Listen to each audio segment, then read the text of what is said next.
really a pleasure to be here. I will speak in English. I hope it is okay. I guess that you have translation. I can speak in Spanish if you prefer, but I think it's better in English, right? First of all, a big thanks on behalf of the World Bank for co-organizing with NIVAM this event, because this has been a journey of, as Brano says, of 2 years of hard work. And we are really happy to disseminate the findings of our work. Second, I would like to thank the director of the Prešov region of NIVAM. You know, I have a personal feeling with Prešov because when I began working in Slovakia, the first city that I knew was Prešov, and you received me very well. So thank you so much for this. With this introduction, I will begin my presentation. I will stand up there so I can go through the slides. One first message that I think it is important. Sometimes when you think about the World Bank, you think, oh, the World Bank is coming to say what we need to do. And totally the contrary. What you are going to see here is what we understand as best knowledge based on all the work that we are doing in different countries, but the reforms is yours. The curriculum reform process is yours. So we provide technical assistance, we give our inputs and insight, but at the end, the decision is a decision that Slovakia needs to make. I'm going to go through the presentation.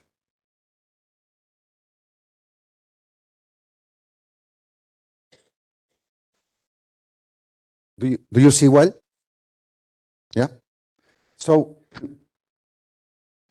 during these 2 years, we can see our work in terms of what we call process and outputs, right? The first thing that we did is we began doing some analysis, including some exchange with important stakeholders in Slovakia and abroad. And we did a comparative analysis in terms of the best practices on curriculum reform. And based on this, we prepared an analytical report that we are going to talk about it. After producing the analytical report, what we did is to prepare like a policy option note where we can provide policy advice on curriculum reform, and the output was the policy option note, as I said. And finally, we tried to go further and did some operationalization of what we prepared, and for this we prepared a methodological guide. And today, during all the period of the event, you are going to see the findings of the analytical report. I will mention about it. Then the policy option note, Mr. Jordan will present it, and then the methodological guide that Ms. Angela will do it later after Jordan. And as Brano said, we have two key people, one from Estonia and one from the Netherlands, that they will explain also their experience from their countryside in terms of curriculum reform. So coming back to the main analytical report, that is what I am going to focus now. We work on 5 dimensions, or 5 thematic areas. The first one is regarding to policy issues at national level. The second is curriculum reform process management. The number 3 is policy and implementation at regional level, here. Then the implementation at the school level, including the teacher and student dimension. And finally, student assessment. The report basically has 3 big areas. The first one is we did a review of the previous and an ongoing curriculum reform effort in Slovakia. I know that you are working on this since 2001, right? So we try to understand the context and all the process that you have been navigating until these days. Second, we prepare a European context and brief country profiles of selected countries. And with this, as Brano said, we work and we study Portugal case, Estonia case, the Netherlands case, German case, and Slovenia case. Of course, there are more examples, but we found that these examples could be very relevant for your case.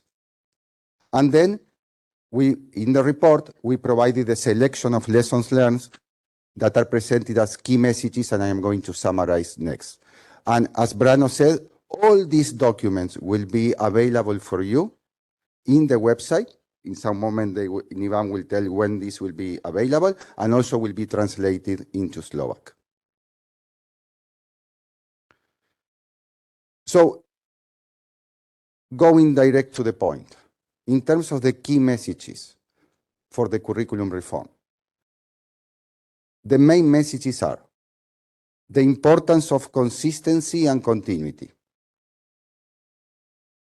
the support by the reform agents, mainly teachers, principals, then the dimension of school autonomy, and we are going to talk about this, each of it, we are going to talk a few minutes about each of them. Then the smooth transition from grades to educational stages and cycles. The other main message is the importance of regional support and leadership. Other important message is the digitalization of assessment, the role of assessment, and the proper assessment for learner experiencing difficulties.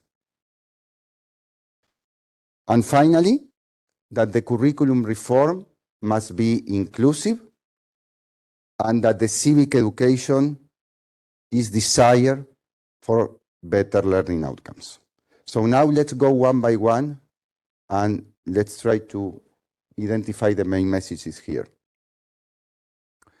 So the first one is the need of consistency and continuity, right? And here is basically, we all need to understand that the coherent and clear understanding of the curriculum reform objectives is of particular importance for curriculum reform and implementation at the school level, but extend beyond the school, goes also to parents, to textbook authors, and also to reviewers. You are going to see in the report some of these lessons that you can identify from Portugal, that they did a very good job. Then I would say the importance of a cross-curriculum coherence that facilitates the introduction of overbreaching curriculum and thematic areas and contribute to the increase of the social relevance of education. And for this, I suggest, and you are going to see in the report, I suggest to explore two cases.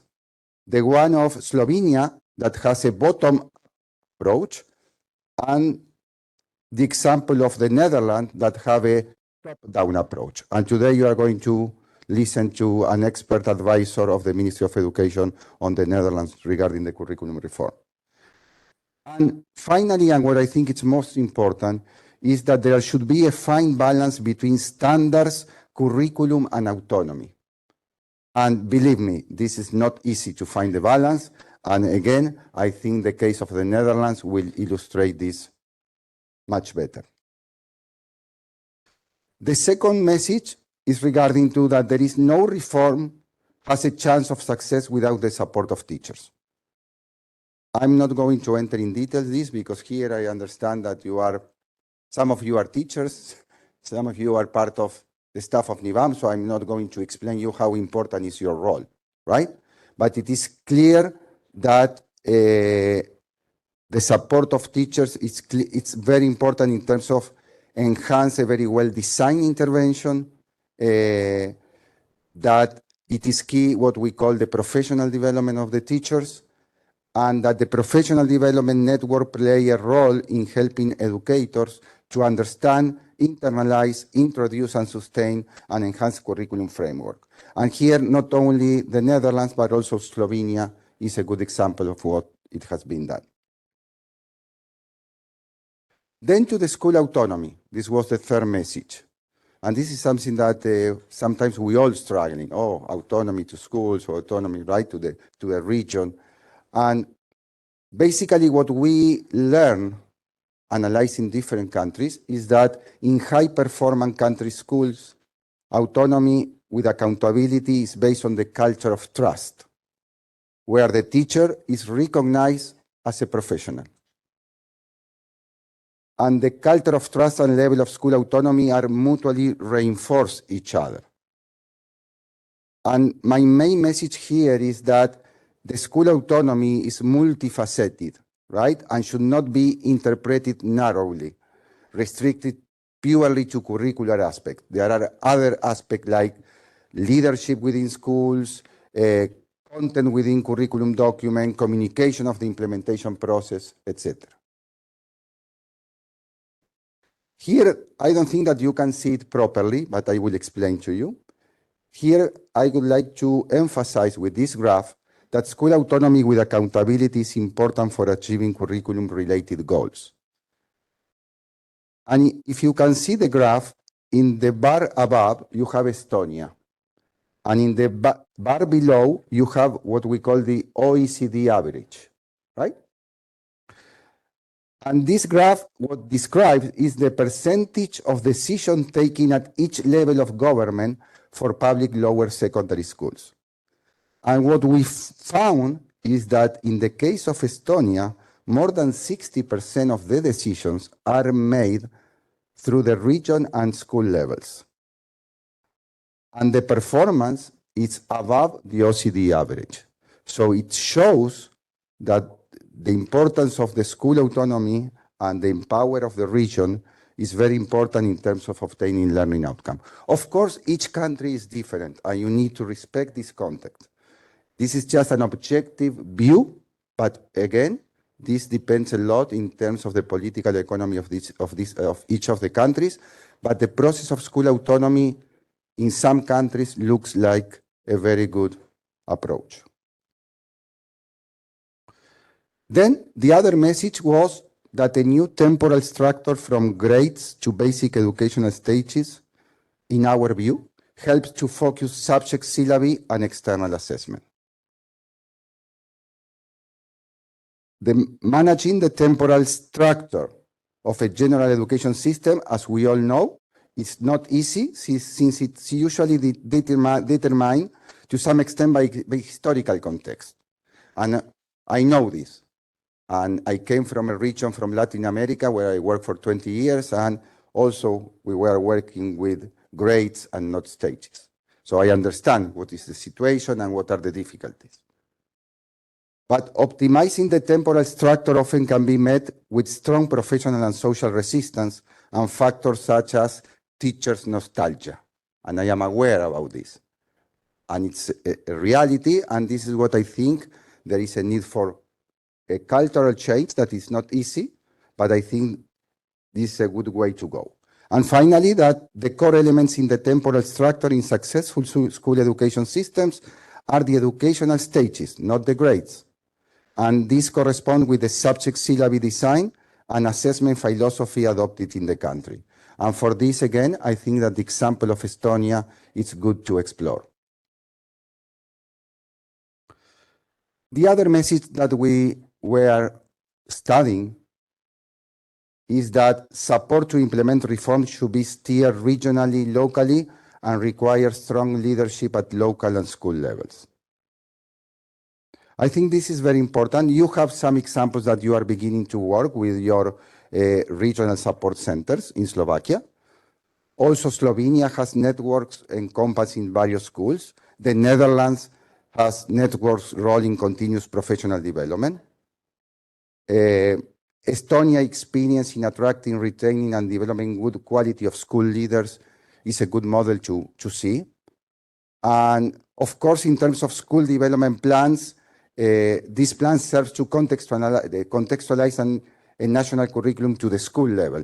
And I think here, lessons from Estonia and Slovenia are useful too. Then we have the messages regarding assessment. And some people say, what does it mean, curriculum with assessment? How we can link curriculum and assessment? And what we can say is that assessment is one of the areas where digitalization is becoming a game changer. the best EU performers are moving quickly towards what we call the digital assessment and feedback framework. The case of Portugal, for example, they have what they call IABE, that is the Agency Institute for Evaluation. They are working very hard on digitalizing assessment frameworks. Estonia, as you know, is the best practice on this area of digitalization of assessment.